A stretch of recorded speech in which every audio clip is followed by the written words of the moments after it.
Americana music, and a most unlikely English band. It's Rhyme and Reason 541. There's a rhyme and reason for your life. There's a rhyme and reason why you're... Hey there, Tony here, and I'm talking a little bit today about some Americana music. It's not so far off the beaten path for me as I talk about things, and I think you'll see why.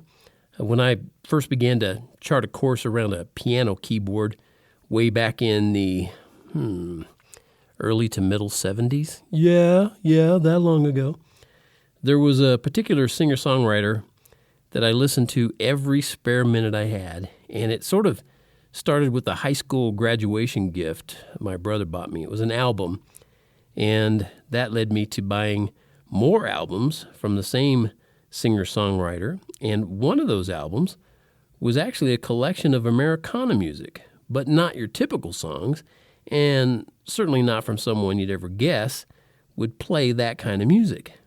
This collection I'm talking about of Americana music was called Tumbleweed Connection. And yeah, I already see hands shooting in the air. Ooh, Tony, I know who it is. It's Elton John, right? Yep, it's Elton John, Americana music maestro. No, Tony, you say, he's a British pop star. I won't deny that. Elton John became a huge worldwide success, and not because of his Tumbleweed Connection style. No, actually, his success came as a result of his versatile, ear-catching songwriting abilities. Well, his and Bernie Taupin's. Bernie wrote the lyrics, and those lyrics might have played an even bigger part in Elton John's success than the music. I tend to go that direction because I'm biased toward lyrics, I think. But anyway, if you've never heard the songs on Tumbleweed Connection, I recommend checking them out on YouTube. You can listen to the whole album there for free, and you'll hear country-sounding songs that, as far as I'm concerned, far and away outshine Nashville, truly. I mean, there's steel guitars, there's harmonicas, acoustic guitars, and mighty nice vocal harmonies. The songs on Tumbleweed Connection definitely have that down-home, nostalgic feel for Americans. And remember, this is all coming from some guys who were raised in England, for crying out loud. I'm writing and talking about this because I listened to those songs a couple of nights ago, and it really took me back to those days and put a smile on my face. But it also made me sad because back then, Elton John was by far my favorite singer-songwriter, and he inspired me to figure out my way around the piano. And that led me to writing songs and covering songs and getting paid to play and sing, and I did that for a long time.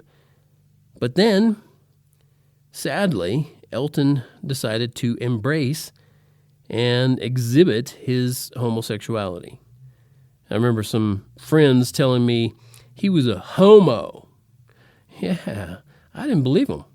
I thought, no, this guy's a singer-songwriter. No, I don't see that. I hadn't seen it. I hadn't detected that, and I was just in tune with the music. I wasn't paying attention to his individual private lifestyle. I wasn't even caring about that. But I soon found out they were right. And I cared too much about Elton's eternal soul to just simply accept and tolerate his perversion. And homosexuality is a perversion. It's not just a lifestyle choice. It's perversion. When you actually think about what it is, what's happening, what's going on with two men, that's just gross to even think about. And what Elton fails to acknowledge is how he wouldn't even have a molecule of his fame if it wasn't for God, his creator. And all of Elton's fame and fortune, it's going to, and there's no if, and, or but, it's going to eventually fade into flames, but his soul will go on.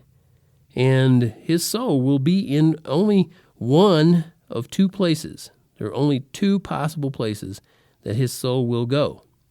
So far, it doesn't look good for Elton. He's even gone so far as to live a life that mocks the institution of marriage. And he and his partner which he says husband, and I guess they each call each other husband. That's just weird. They're even raising a couple of kids in a household that will drastically fail those kids because they need a mom. They need a real mother. They need a mother and a father. That's by design. Now, I hope and pray Elton, also known as Reginald Dwight, that was his original name, I hope he makes a connection with his creator before it's too late. And his creator is your creator too, and mine. But so far, it looks like Elton's going to be an eternally tormented tumbleweed. So very, very sad. He doesn't understand that temporary choices can last forever. Decisions and ideas have consequences. So be aware. Your future's in your own hands, and choose life before your afterlife commences. Thank you so much for tuning in to this slightly different path, whatever you want to call it, on the Rhyme and Reason podcast. As always, is brought to you by TonyFunderburk.com, and as I often say here lately, go there right now, look for the merch tab, find yourself that t-shirt that says, "Life has rhyme and reason because God made you." There's a